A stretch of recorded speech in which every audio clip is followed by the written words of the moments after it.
repeat something I said right at the beginning because I think it's worth reinforcing. Most people, a significant proportion of people will not get this virus at all at any point in the epidemic, which is going to go on for a long period of time. Of those who do, some of them will get the virus without even knowing it. They will have the virus with no symptoms at all, asymptomatic carriage, and we know that happens. Of those who get symptoms, the great majority, probably 80%, will have a mild or moderate disease. Might be bad enough for them to have to go to bed for a few days, not bad enough for them to have to go to the doctor. An unfortunate minority will have to go as far as hospital, but the majority of those will just need oxygen and will then leave hospital. And then a minority of those will end up having to go to severe and critical care, and some of those, sadly, will die. But that's a minority. It's 1% or possibly even less than 1% overall. And even in the highest risk group, this is significantly less than 20%, i.e. the great majority of people, even the very highest groups, if they catch this virus, will not die.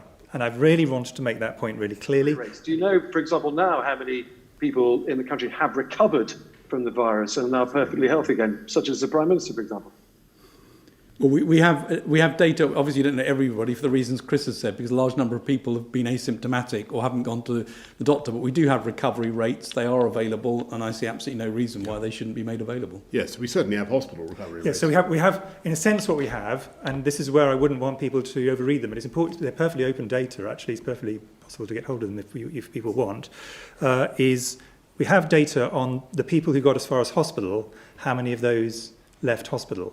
But of course, they're at the very severe end of the spectrum.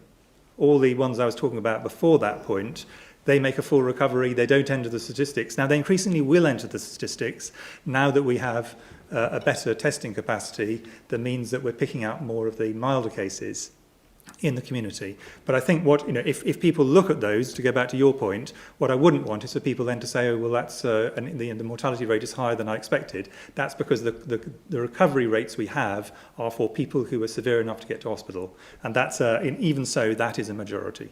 So it is important that, in a sense, it's read in that context. Thanks very much, Tom.